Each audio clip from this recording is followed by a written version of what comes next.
Free-range chicken feed hacks. Spend less, grow more. Hello mga ka-Organico! Welcome back sa Organico Filipino Farm. Today, pag-uusapan natin ang mga praktikal at tipid hacks para mapababa ang feed cost ng inyong free-range chickens, lalo na ngayon na taas presyo ang commercial feeds.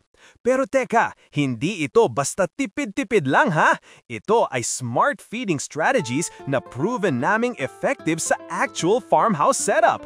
So stay tuned hanggang dulo dahil meron akong importanteng reminder lalo na sa mga nagko-commercial scale. Tip number 1. Gamitin ang power ng forage plants. Mga ka-farmer, tandaan, ang free-range system ay advantage natin dahil nakakakuha sila ng natural feeds habang nagro-ronda. Una sa lista, Madre de Agua. Napaka-high protein, mabilis tumubo at kayang-kaya sa klima dito sa Pinas. May studies pa nga na kaya nitong i-replace hanggang 20 to 30% ng traditional protein source. Kaya kung may vacant area ka, magtanim ka na agad ng Madre de Agua hedges para hindi ka bibili ng mahal na feeds. Tip number 2. Mulberry leaves, the super green feed. Next, mulberry leaves. Akala ng iba pang silkworm lang yan. Pero mga ka-farmer, napakataas ng crude protein, rich in vitamins at gustong-gusto ng chickens lalo na pag chopped or wilted. Pwede mo itong ihalo sa mash o kaya ilagay sa feeding area nila as fresh leafy snacks. Bonus pa, mabilis ding itong tumubo at kayang-kaya sa mainit na weather dito sa Pilipinas. Tip number 3. Grow your own feed. Number 3. Magtanim ng sarili mong chicken feed crops. Simple, mura at sobrang effective.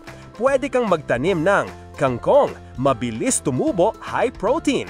Kamote tops, super dami ng dahon, perfect for greens. Papaya, fruits plus dahon equals chicken superfood. Malunggay, parang vitamins at protein powder ng manok. Kapag ikaw mismo ang nagtanim, bababa agad ang binibili mong commercial feeds by 20 to 40%. Tip number 4. Fermented feed. Number 4. Gumamit ng fermented feeds or FF. Bakit fermented feed? Kasi mas nutritious, mas madali i-digest at mas bumibigat ang manok kahit mas konting pakain. Mix mo lang commercial na feeds with water plus molasses or sugar plus probiotics. Ferment mo 24 hours. The result? Mas busog sila, mas konti mong ginagamit na feeds at mas healthy immune system nila. Tip number 5. Alternative protein sources. Number 5. Gumamit ng alternative protein sources.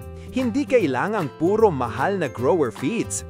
Pwede kang magdagdag ng black soldier fly larvae, superworms, azolla, termites, snails, kitchen scraps na vegetables. Protein ang pinakamahal sa feeds, kaya kung mapapababa mo ang protein cost, babagsak ang total feed expense mo. Laking bawas sa gastos, mataas ang protein at natural para sa free-range chickens. Tip number 6. Feed schedule and portion control. Number 6. Tamang schedule at tamang dami ng pagkain. Huwag overfeeding. Maraming farmers ang hindi alam na sayang ang feeds kapag buong araw may nakalatag. Best schedule, morning plus late afternoon lang. Tapos free-range sila for the rest of the day. Mas active sila, mas tumitibay immune system at mas konti ang feed waste.